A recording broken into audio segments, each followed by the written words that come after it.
ચાલો આપણે જાણીએ શીખીએ અંકશાસ્ત્ર ન્યુમેરોલોજી.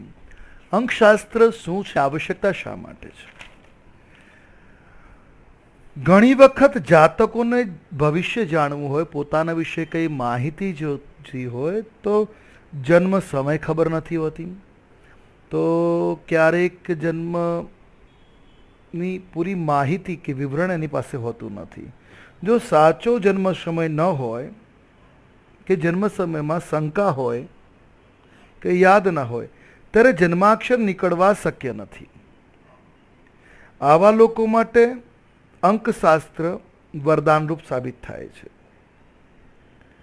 એમાં મૂલાંક ખૂબ જ ઉપયોગી નીવડે છે.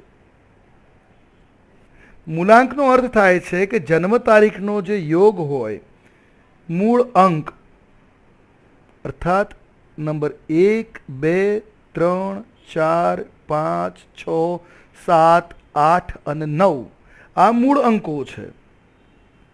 જો કોઈનો જન્મ 22 તારીખે થયો છે, કોઈ પણ મહિનો હોય પણ તારીખ 22 છે, તો 2 + 2 = 4 અર્થાત એનો મૂળાંક 4 થયો.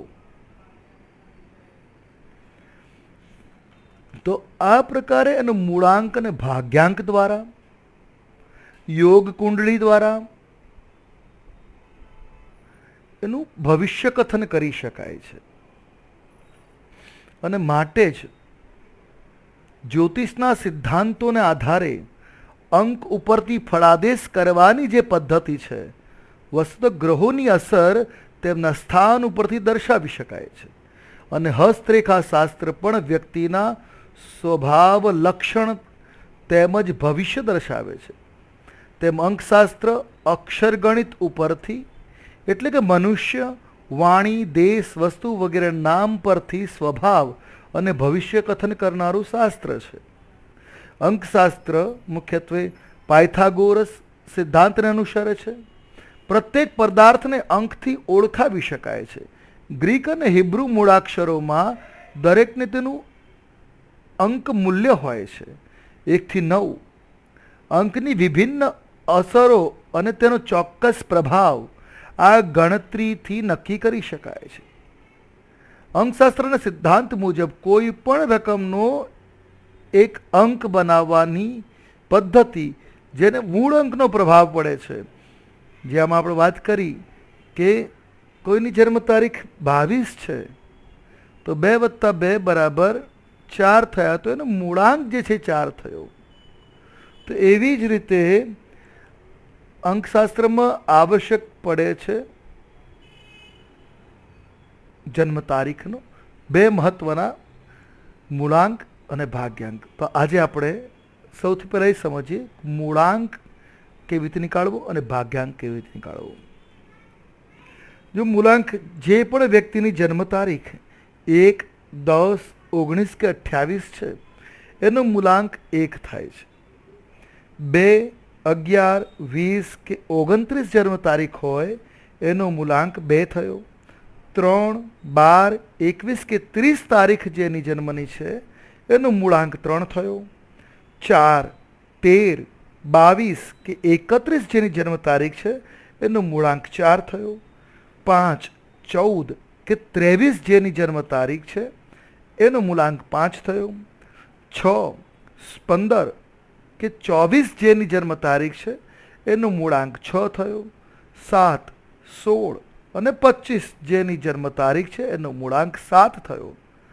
8, 17, 26 જેની જન્મ તારીખ છે એનો મૂળાંક 8 થયો. 9, 18 કે 27 જેની જન્મ તારીખ છે એનો મૂળાંક 9 છે. તો આ રીતે આપણે સમજી શકીએ કે મૂળાંક 1, 2, 3, 4, 5, 6, 7, 8 કે 9 આપણને કેવી રીતે પ્રાપ્ત થાય. તો જન્મ તારીખ ઉપરથી મૂળાંકને પ્રાપ્ત કરી શકાય. હવે વાત કરીશું ભાગ્યાંક વિશે. ભાગ્યાંકની ગણના થોડીક વિસ્તૃત છે. આ એક અંક છે જે આપણા જીવનમાં ઘણી વખત શુભ ફળ પ્રદાન કરે છે. ત્યાં ક્યારેક અશુભ પણ બની શકે છે. તો ભાગ્યાંકનો ઉપયોગ મહત્વની ઘટના જાણવા માટે કરવામાં આવતો હોય છે. આજકાલ જે નામમાં બદલાવનું ચલણ ચાલે છે તે પણ ભાગ્યાંકને આધારિત છે. ભાગ્યાંક નીકાળવા માટે સંપૂર્ણ જન્મ તારીખ, માસ અને ઈસવીસનની જરૂર પડે છે. આ ત્રણેયનો સરવાળો બને એટલે એક અંક સિંગલ ડિજિટ બને, તેને ભાગ્યાંક કહે છે. દાખલા તરીકે કોઈ વ્યક્તિની જન્મ તારીખ છે 17 મે 2007, તો એનો મૂલાંક થયો 8. 1 + 7 એટલે 8 થઈ ગયો.